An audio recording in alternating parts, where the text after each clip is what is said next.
दूसरा, चोरों के मिलने पर उनसे उनके कुशल सुख दुख आदि के बारे में पूछना कुशल नामक प्रसूति है। छोटी सी कहानी कहना चाहता हूं। एक अकबर बादशाह किसी काम से गरीब आदमी पर खुश हो गया। बेचारा गरीब बहुत गरीब था, हो गया किसी काम से खुश। तो अकबर ने पूछा, बोल बोल तेरे लिए हम क्या करें, मांग मांग। उसने कहा, हाथ जोड़ करके कहा, मुझे तुमसे कुछ नहीं चाहिए। अरे मैं खुश हुआ और तू कह रहे कि नहीं चाहिए, अरे मेरी खुशी के लिए तू मांग। तो उसने कहा कि बस एक चीज है, यदि आप देना ही चाहते हैं और यदि मांगने के लिए इतना दबाव ही डाल रहे हैं तो मैं एक ही चीज मांगता हूं। उन्होंने कहा, बोल क्या चाहिए तुझे। अकबर को भी जिस चीज की कल्पना नहीं थी ना, वो चीज उसने मांग ली और अकबर ने बहुत खुशी खुशी दे दी। अकबर से उसने कहा कि हमें और कुछ नहीं चाहिए, देखिए मैं हर रोज आपके दरबार में आऊंगा, पान लेकर के आऊंगा। गरीब आदमी हूं मैं, पनवाड़ी हूं, पनवाड़ी तो पान ही लाएगा, हर रोज मैं पान लेकर के आया करूंगा, आप अवश्य में पान लें और कुछ नहीं करें, कुछ नहीं करें, मेरी तरफ देख करके जरा मुस्कुराएं और पूछ लें कैसा है रे तू, ठीक है, कुछ काम हो तो कहना, मैं कभी कहूंगा नहीं तुमने मेरा काम करना नहीं, बस इतना ही तुम मेरे से कहना कि कुछ काम हो तो कहना और पूछ लेना तू ठीक है, तेरी खैरियत है, परिवार में सुख शांति है। अकबर ने कहा, इसमें तो हींग लगे ना फटकरी, इसमें इसने कुछ मांगा भी नहीं, इतना ही तो मांगा है, दरबार में पान ये लाएगा, पान ये लाएगा, पान मुझको देगा, मुझे तो केवल पूछना ही है ना, मुस्कुराना ही है ना, मुस्कुराने में क्या है। और जानते हो कुछ दिनों के बाद वो झोपड़पट्टी का मालिक बहुत बड़े महल का मालिक बन गया। अकबर ने पूछा, अरे इतनी जल्दी परिवर्तन, बस यही तो है कि तुमने पूछना चालू किया कि कैसे हो, लोगों ने समझना चालू किया कि बादशाह से इसकी लिंक है, कुछ काम हो तो इसको कहो। अब तो रुपए ही रुपए हैं, अब क्या है।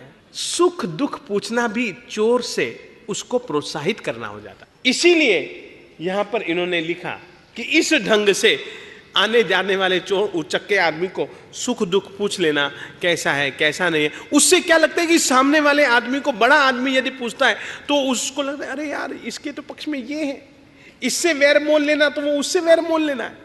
हमारे तीर्थंकर भगवंतों ने, हमारे आचार्य भगवंतों ने कितनी सूक्ष्मता से चोरी का निरूपण किया है। इसको चौर्य प्रसूति का है। ये 18 कामों को प्रसूति जानते हो ना, जन्म देने का काम प्रसूति कहलाता है।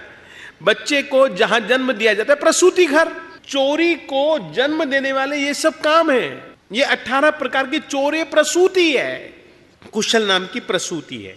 तीसरा, हाथ या आंख आदि किसी भी प्रकार से चोर को चोरी के लिए इशारा करना तर्जा नामक प्रसूति है। राजकीय टैक्स की चोरी करना अर्थात राजा से अज्ञात धन को छिपाना या पूछने पर इंकार करना, न्यूनाधिक बताना, ये क्या है, राजभाग नाम की प्रसूति है। गृह प्रसाद और दुकान आदि में लगी सेंध को या चोरी के साधनों को देखकर या चोरों को चोरी करते देखकर भी चुप्पी साधे बैठे रहना, देखते रहना, अवलोकन नाम की प्रसूति है। खोज करते करते, छठी है, खोज करते करते आए हुए लोगों को गलत दिशा की ओर या गलत राह बतलाना, अमार्गदर्शन नामक प्रसूति है। देखिए एक छोटी सी बात सुनिए। एक रानी अपने छोटे से बच्चे को गोदी में लिए भाग रहे थे, उसके पीछे सैनिक भाग रहे थे।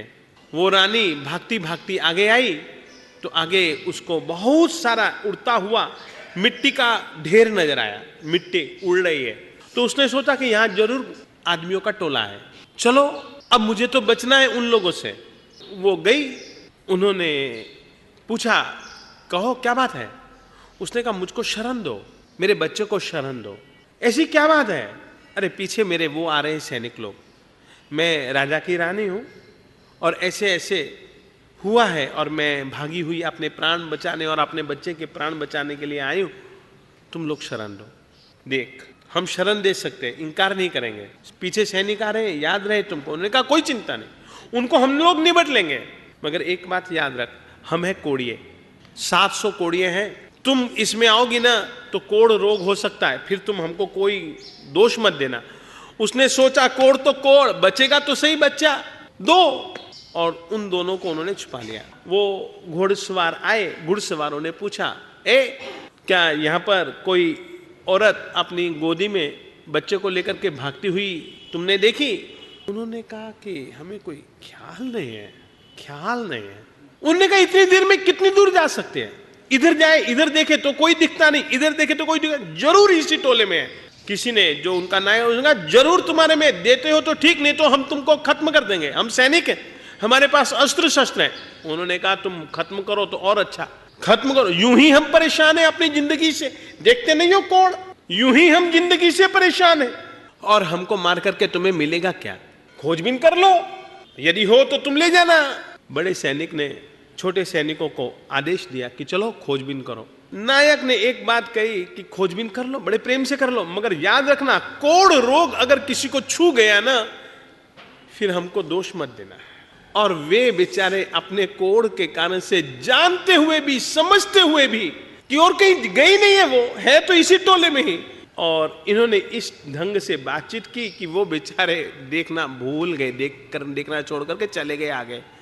अमार्गदर्शन, ये क्या हुआ, अमार्ग, सही चीज नहीं बतलाए, और इस ढंग से कि वो बेचारे भूल भुलैया में ही फंस जाएं।